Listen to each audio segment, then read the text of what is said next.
C'est votre revue de presse habituelle sur Dakar Actu. On revisite avec vous les événements les plus importants de la semaine. De nouveau dans l'univers politique du Sénégal, la situation est encore plus floue qu'elle ne l'a jamais été après l'annonce du retrait inattendu le lundi 19 février d'une des candidates.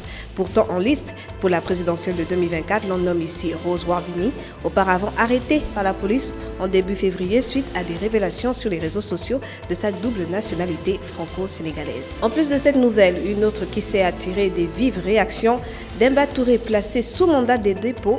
Le coordinateur de la jeunesse patriotique de l'ex-PASTEF est poursuivi pour malfaiteur en rapport avec une entreprise terroriste, offense au chef de l'État, atteinte à l'autorité de la justice et d'outrage à magistrat, acte de nature à compromettre à la sécurité publique ou ayant entraîné des troubles politiques graves. Pour rappel, après un exil de 6 mois sur le territoire malien, M. Demba Touré a fait son retour au Sénégal au moment où s'opère une série de libérations de détenus principalement retenus depuis la récente violente manifestation.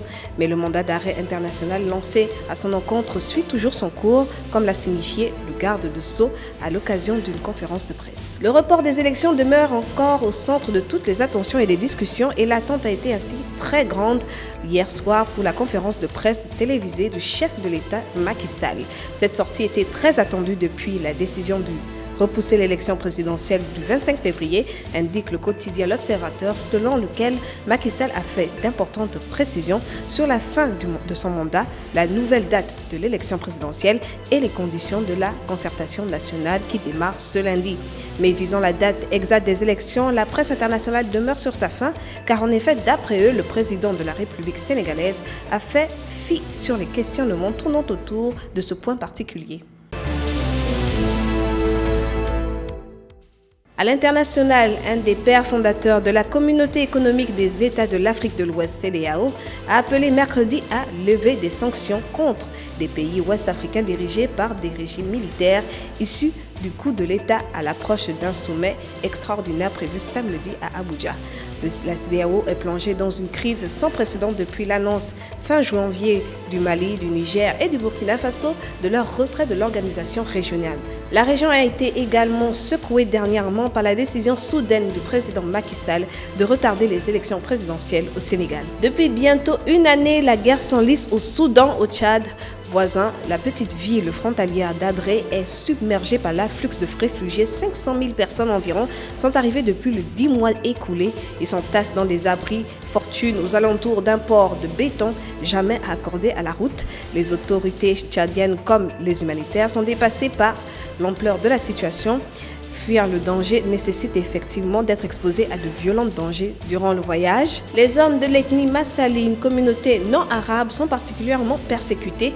Les Nations Unies et le gouvernement tchadien se pressent de désengorger la ville d'Adré en délocalisant les réfugiés.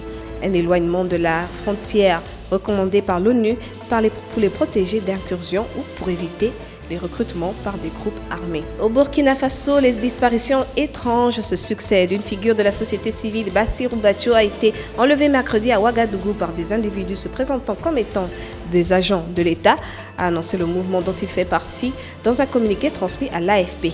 Les auteurs de l'enlèvement sont des individus se présentant comme étant des agents de la sûreté de l'État et l'ont emmené vers une destination inconnue, a ajouté les Balais citoyens qui exigent sa libération. Mardi, un autre militant de Balais citoyens, Rasman Zinaba, avait été kidnappé également et enlevé à son domicile par des personnes en civil et armées non identifiées avant d'être emmené dans un lieu jusqu'ici alors inconnu, avait écrit le mouvement le jour de cet enlèvement, exigeant aussi sa libération dans les délais.